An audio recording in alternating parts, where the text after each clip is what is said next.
Pace bene, masih di mea culpa para culprit. Di video ini saya mau membagikan satu tulisan tentang adanya gerakan baik sebelum maupun sesudah hadirnya kekristenan yang mencoba membuat penyesatan. Oke, penyesatan dari sudut pandang gereja itu sendiri, begitu ya. Gereja mengakui ada Kristus sebagai jalan kebenaran dan hidup. Penolakan terhadap keyakinan ini sudah ada tentu sejak zaman Yesus sendiri. Sebelum kekristenan, komunitas yang mengikuti Yesus ada dan definitif, katakanlah definitif, mengatakan kami ini Kristen. Sebelum ada pernyataan itu, sudah ada orang-orang yang menolak Yesus, dan setelah ada kelompok yang mencoba membangun konsep-konsep keyakinan tentang Yesus, masih juga ada gerakan, dan sampai sekarang masih ada gerakan yang mencoba membuat pengajaran lain yang seolah-olah berbicara yang benar tentang Yesus, padahal sebenarnya ada kepentingan lain yang ditekankan, yang diutamakan. Oke, ada dua hal yang menjadi ajaran yang berbeda tentang Yesus, yang tidak sejalan dengan Yesus. Yang pertama, gerakan itu dari luar kekristenan. Dan yang kedua, dan ini yang berbahaya, gerakan dari dalam kekristenan itu sendiri. Oke, yang pertama, bagian dari luar itu adalah Judaism dan paganism. Judaisme, orang yang jelas memang menolak Yesus sebagai Mesias. Tidak mungkin orang selemah ini, seperti Yesus ini adalah Mesias, juru selamat. Bagaimana dia bisa menolong kita orang Yahudi, dalam dunia agama, dalam dunia politik, pemerintahan serentak, sebagaimana Allah menjanjikan. Nah, yang kedua, paganisme, agama-agama budaya yang bukan Abramaik, yang tidak mengikuti keyakinan yang dibuat oleh Abraham dan pengikutnya, begitulah ya. Entah itu agama Yahudi, mereka bukan bagian dari Yahudi, bukan bagian dari Kristen, bukan juga bagian dari agama lain yang muncul yang mengadopsi atau mengangkat Abraham sebagai bapak orang berimannya atau bagian dari ajaran imannya. Tidak persis diketahui siapa yang bisa bertanggung jawab atas kelompok pagan ini, karena tidak ada yang mengklaim diri kamilah pagan. Tidak ada, bahkan sampai abad ke-20 katanya. Gereja lah yang melihat bahwa agama orang-orang yang tidak memeluk keyakinan pada Tuhan seperti iman Abraham, itulah pagan. Agama dalam kelompok masyarakat tertentu yang tidak mengenal Allah Abraham, Allah Isa, Allah Yakub, dan tidak mengenal Kristus. Oke, itu dari luar, Judaisme dan paganisme. Dari dalam, di kebudayaan dulu, awal-awal gereja sedang mencari identitasnya, mencoba menegaskan pengajarannya, ada juga gerakan dari dalam yang mencoba membuat orang ragu. Dua hal, gnostisisme dan montanisme. Mana tahu kita pernah dengar. Gnostisisme, gnosis, mengutamakan pengetahuan, pengetahuan akan dunia ini. Ilmu-ilmu membantu kita untuk lebih percaya kepada Allah. Saya mencari dengan pengetahuanku untuk mengenal Allah, mencari dengan pengetahuanku cara-cara kenal dengan Allah, dan dengan sangat ekstrim mengabaikan peran Allah sendiri yang memang ada dan bekerja dalam hidup kita. Tidak menerima hal-hal yang dikatakan spiritual atau apa. Sangat rigor dengan ilmu pengetahuannya. Dan ini sangat berbahaya. Mereka menghadirkannya dalam tulisan-tulisan propagandanya, menyampaikannya dengan pengajaran-pengajaran lewat tokoh-tokohnya. Oke. Yang lain ada montanisme.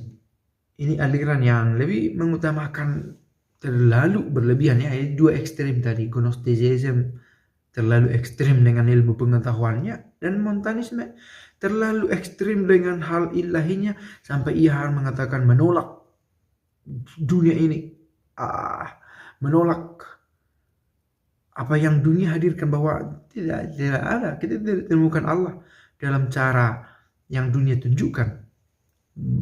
Più o meno, kurang lebih begitu. Tetapi sama-sama mengganggu pengajaran kekristenan bahwa Kristus bagian dari dunia ini juga. Ia lahir sebagai manusia, tetapi ia adalah Allah. Nah, ini yang mengganggu dari dalam. Ada montanisme dan ada gnostisisme. Oke, ini saya kaitkan dengan keadaan sekarang. Gereja juga diganggu, boleh dikatakan ajaran kekristenan itu diganggu baik dari luar juga dari dalam. Oke, dari luar itu bisa ateisme atau altruisme yang ateistik begitu ya. Saya bisa mengasihi orang tanpa harus mengenal Yesus. Saya berbuat baik. Oke, saya membaca kitab suci sebagai referensi hidup moral. Tapi saya tidak percaya pada gereja, saya tidak percaya pada para imamnya, saya tidak percaya pada komunitas ini yang mereka sebut sebagai Kristen. Mengapa saya harus jadi Kristen? Ini pernyataan-pernyataan yang terlihat meyakinkan sampai orang mulai ragu pada gereja. Dan ini fakta di masa sekarang.